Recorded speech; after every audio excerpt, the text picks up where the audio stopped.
นะคะและสำหรับช่วงนี้เราก็มาถึงสปีกเกอร์ท่านที่3กันแล้วนะคะของวันนี้ช่วงเช้าเนี่ยเราก็ได้รับฟังถึงข้อมูลเบื้องต้นของ Airbus แล้วก็ข้อมูลเบื้องต้นขององค์กรหลังจากนั้นเนี่ยเราก็ได้เริ่มเข้ามาสู่นวัตกรรมใหม่ๆที่ Airbus พยายามที่จะนำเสนอแล้วก็บอกถึงโอกาสต่างๆที่สตาร์ทอัพเนี่ยจะสามารถเข้ามาร่วมมือนะคะแชร์ experience แชร์เทคโนโลยีและแน่นอนแชร์ innovation กับ Airbus และท่านต่อไปค่ะก็จะมาพูดถึงเกี่ยวกับ innovation ที่สตาร์ทอัพสามารถร่วมมือกับ Airbus ได้และตอนนี้ถึงเวลาแล้วนะคะขอเรียนเชิญค่ะ Let's put your hands together to welcome the head of Airbus Aero Asia Dr. Bernard Leong ค่ะ Please welcome Thank you.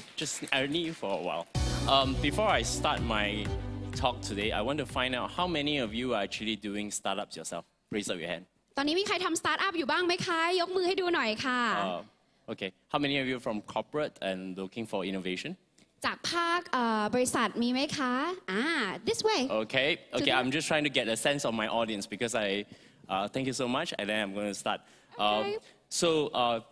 I thank the organizers for inviting me to speak today. So what I'm going to talk about is the startup story within Airbus itself.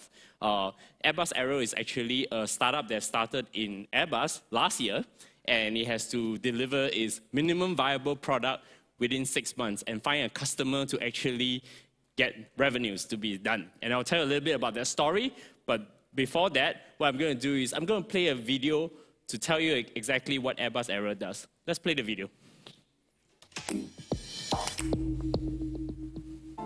Satellite and drone technologies are expanding the boundaries of possibility. They are changing the way we manage our resources, the way we make decisions, and the way we connect to one another. Yet with the power of these technologies comes complex challenges to operate at scale, deliver rapid insights, and produce actionable data that solves real-world problems. But now, from a global leader in space and aeronautics comes a bold new solution. Airbus Aerial is a comprehensive digital service bringing together the benefits of small drone technology, high-altitude unmanned aircraft, existing Airbus satellite infrastructure, and customized software to manage data capture and analysis, providing truly actionable data to customers. This new service utilizes every layer of the data capture infrastructure, delivering a holistic view of high-quality imagery and sensing solutions for a wide array of industry applications, providing deep insights through a customized software infrastructure that delivers analytical tools and rapid access to reliable information, empowering customers to make decisions and solve real-world problems.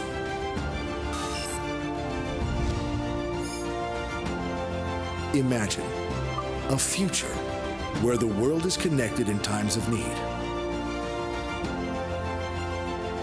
A future where the next generation of logistics brings us closer together. A future where organizations have the insights they need to make decisions faster, reduce costs, and improve the lives of their customers. This is the future of digital services. This is Airbus Aerial.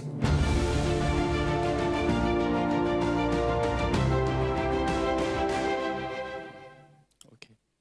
So I think this gives you a pretty quick introduction about what Airbus Aero is. So my current portfolio is actually to scale the Airbus Aero business, which we originally started as a startup. And then the second part of my portfolio is actually to do with building drones for the cargo strategy. And I think we are living in a very interesting times in Asia because of the China's One Belt, One Road.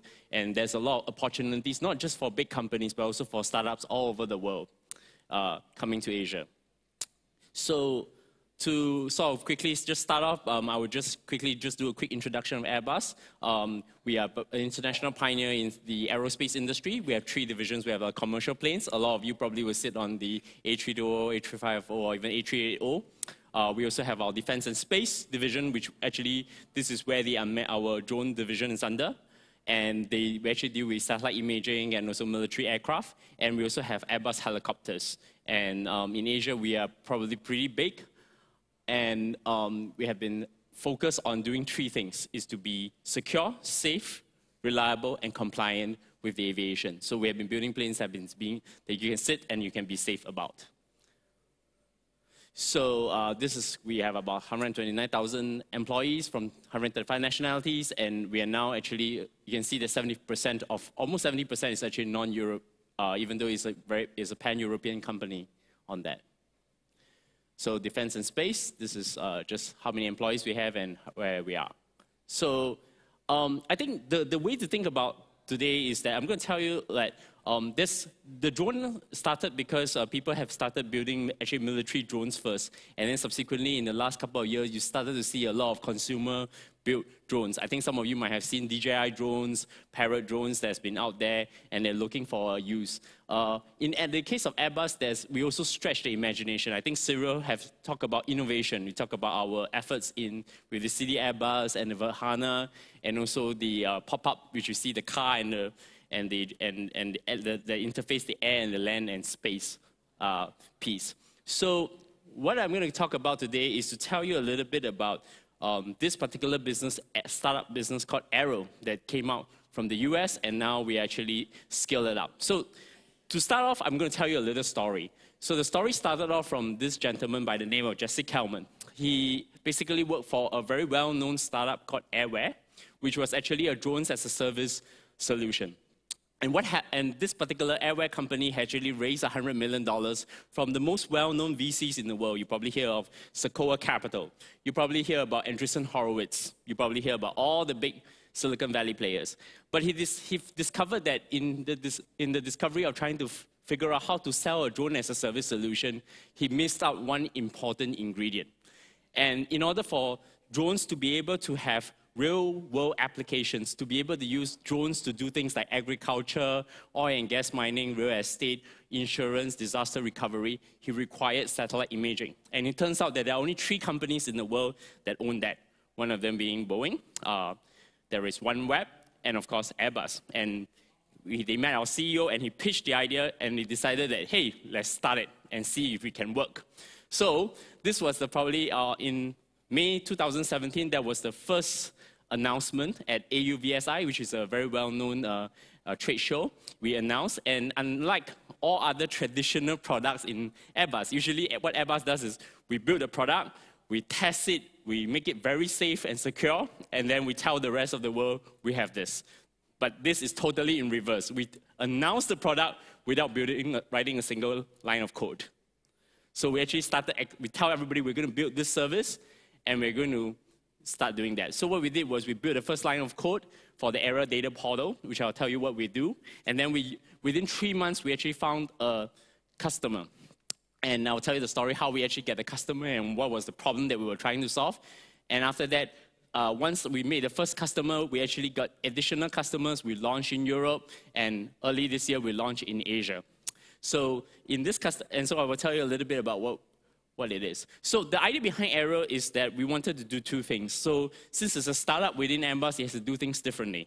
So we need to combine what is the best of Airbus, which is, remember I told you just now that we build secure, safe and reliable, and also compliant, right?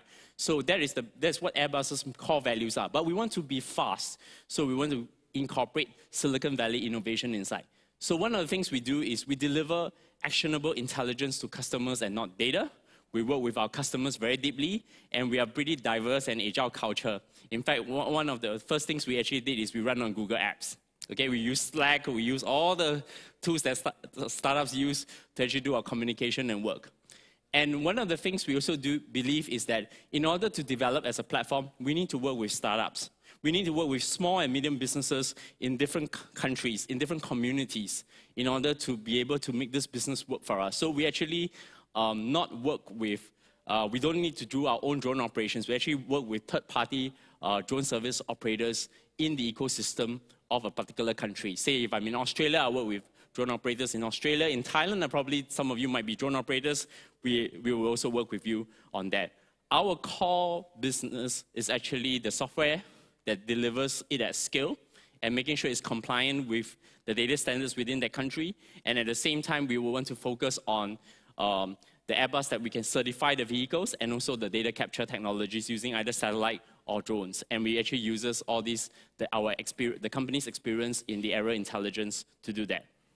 So let me explain to you how this works. So who are our customers? Our customers could be the owner of an insurance company, could be the owner of an agriculture company, could be the owner of an oil and gas mining company, or an owner of a critical infrastructure company or real estate company. So what they do is they access our Aero Cloud, which actually allows them to get certain types of data. You see on the top there, you see satellite data. Airbus has satellite data. Our colleagues from intelligence, actually we provide the maps for Google Maps. So we have the data at a very, very high resolution. But we think that that's only a first order approximation of what the reality would be. So I think one of the best uses of satellites is actually to look at agriculture very quickly to see if there are any issues with the crops. Then we actually work with drone operators to use very small drones and actually look at buildings and small infrastructure, or we use a big fixed wing drones, which is actually a bigger ones that actually allow us to actually go for things like maritime, flying it around in the seas and actually collecting information. Or we can also have a high altitude type UAV, which is like a pseudo satellite, the Zephyr, which is currently still in the pilot stage, where it actually provides internet connectivity to the world.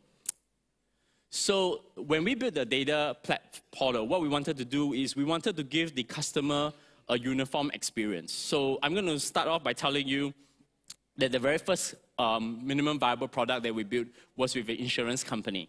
And so we need to make sure that they can order the data easily. They're able to process the analytics for them instantly, and we also integrated with their workflow.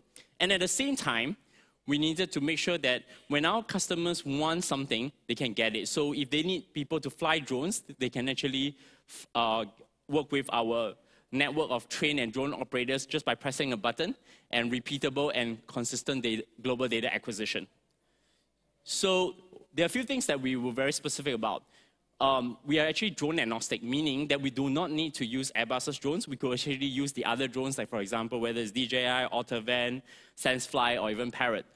We are also we can allow the customer to select which location, which resolution they want for their images.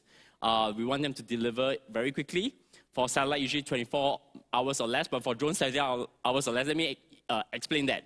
Actually, when we need to set up the drone operations to actually fly the drones around, we need to make sure that we comply with the local aviation laws. Hence, what we do is that in the 72 hours, we need to work with the governments to ensure that we're able to set up and actually fly safely on that. And of course, our customers get the aerial imagery worldwide. And of course, we can do a lot of things. We can put satellite images, but we can also put extra data, like for example, areas of interest. We could do change recognition.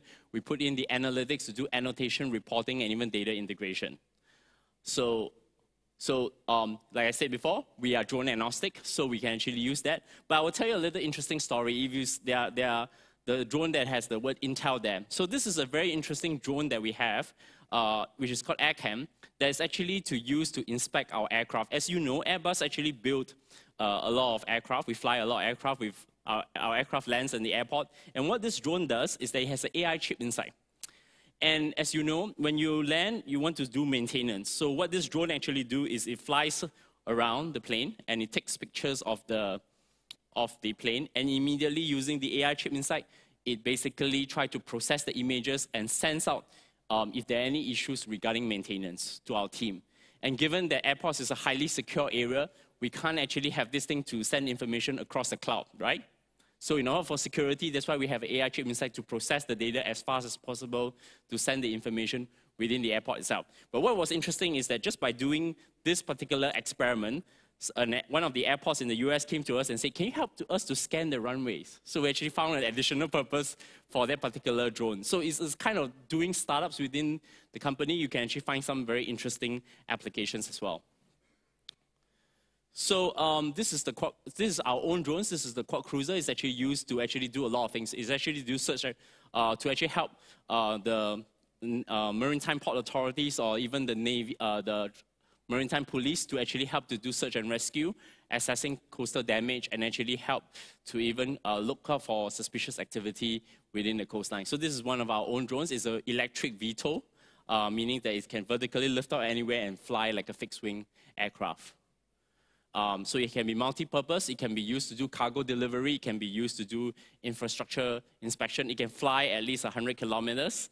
And then it also could take on a payload. Currently, it's only taking a payload of 3 kg in the prototype stage.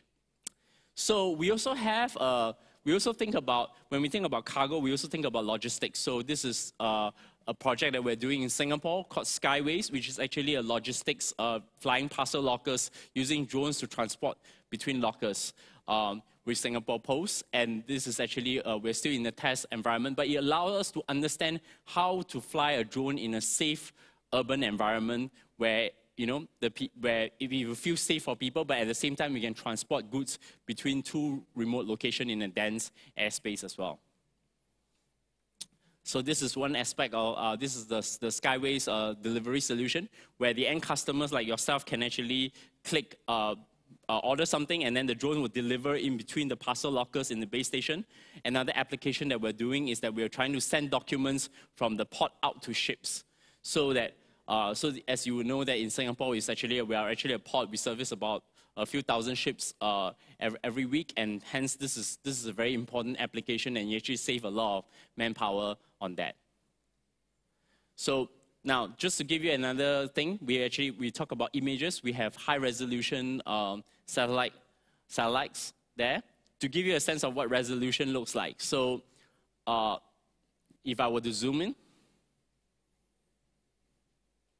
you can see how damaged this particular building is. So to start off, how did we build our minimum viable product? So like every other startup, we need to solve a real problem. So the problem was very simple. We work with this regional insurance company.